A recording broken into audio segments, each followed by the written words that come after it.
அவன் எந்த கோர்ஸ் இருக்குன்னு சொன்னால் அதைத்தான் செய்வாங்க. நீங்கள் எதுக்கு அப்படி பழக்கிறீங்க? பிள்ளைகளுக்கு உரிமை இல்லைன்னு நான் சொல்லலை.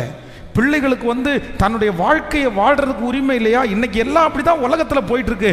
ஆனா ஆண்டவர் என்ன சொல்றார் அப்படின்னா, பிள்ளை ஆண்டனை நடத்த வேண்டிய வழியிலே நடப்பான்னு சொல்லல, நடத்து. அம்மாவுக்கு ஒரு அப்பாவுக்கு பிள்ளையை நடத்தக்கூடிய கிருபையை அம்மா அப்பா கையில தான் கொடுத்திருக்கிறாரு. நீங்க படிச்சிருக்கலாம், படிக்காம இருக்கலாம், நீங்க ஒருவேளை அவர்களுடைய பார்வைக்கு முட்டாளா இருக்கலாம், ஆனால் உங்க பிள்ளையை நடத்தக்கூடிய அபிஷேகம் உங்களுக்குள்ள இருக்குது. அந்த அபிஷேகம் இல்லைன்னா ஆண்டவர் உங்களுக்கு பிள்ளையே தந்திருக்க மாட்டாரு. கர்த்தர் உங்களுக்கு பிள்ளையை தந்திருப்பாரானால் அந்த பிள்ளையை எப்படி நடத்தணும்னு கர்த்தர் உங்களுக்கு சொல்லி தருவார். அதனால் ரொம்ப கவனம். பிள்ளை இந்த பையனை எனக்கு பிடிக்குது, பொண்ணு இந்த பொண்ணை எனக்கு பிடிக்குது அப்படின்னு சொல்லி இன்றைக்கி நிறைய அம்மா அப்பா ரொம்ப ஜென்ரல் மைண்டாம்.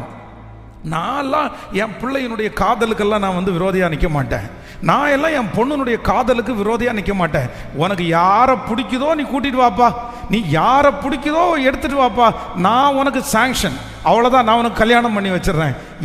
இது ஒரு நல்ல அப்பாவுனுடைய வார்த்தையா? இது ஒரு ரட்சிக்கப்பட்ட தகப்பனுடைய வார்த்தையா? இது ஆண்டவரை தேடுகிற ஒரு தகப்பனுடைய வார்த்தையா? ஒரு தகப்பன் வேதம் சொல்கிறது, தன் இஷ்டத்திற்கு விடப்பட்ட பிள்ளை தன்னுடைய தாய்க்கு என்ன உண்டு பண்ணுமாமா? ஆமா, வெட்கத்தை உண்டு பண்ணும். அப்படியெல்லாம் செய்ய முடியாது. அந்த அத்தாரிட்டி பவரா ஆண்டவர் யார் கையில் கொடுத்திருக்கிறாருன்னா நம்ம கையில் தான் கொடுத்திருக்கிறாரு. அந்த பிள்ளை முடிவெடுத்தது சரியா தவறா, என்ன இருக்குது, இது இப்படி போகாத, இப்படி செய்யாத, இது நல்லா இருக்காது அப்படின்னு அதை மிஞ்சியும் உங்களை எதிர்த்துட்டு அந்த பிள்ளை பண்றதை நம்ம ஒன்றும் பண்ண முடியாது. ஆனால் உங்களுடைய பார்ட்டில் நீங்கள் எப்படி இருக்கணும்னா ரொம்ப கவனமாக இருக்கணும். இன்னைக்கு உலகம் ரொம்ப மோசமாக போயிட்டு இருக்குது.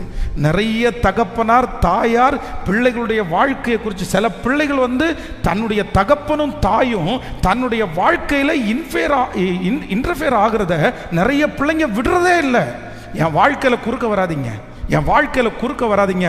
அன்பு வாலிப தம்பி தங்கச்சி, உனக்கு எச்சரிப்பாக சொல்கிறேன், உன் அம்மா அப்பாவை உன் வாழ்க்கைக்குள்ள விடாம, உன் பாஸ்டரை உன் வாழ்க்கைக்குள்ள விடாம, இன்னைக்கு பார்த்த பையன், இன்னைக்கு பார்த்த புள்ள, இன்னைக்கு பார்த்த ஃப்ரெண்டு, இன்னும் வாழவே ஆரம்பிக்காத பையன், அவனை உன் வாழ்க்கையில விட்டு அவன் சொல்லுகிறது படியெல்லாம் நீ நடப்பாயானால் ஒரு நாள் இந்த பாஸ்டர் இங்க கத்துறாரு பாருங்க, நீ அதை நினைச்சு ரொம்ப வருத்தப்படுவ.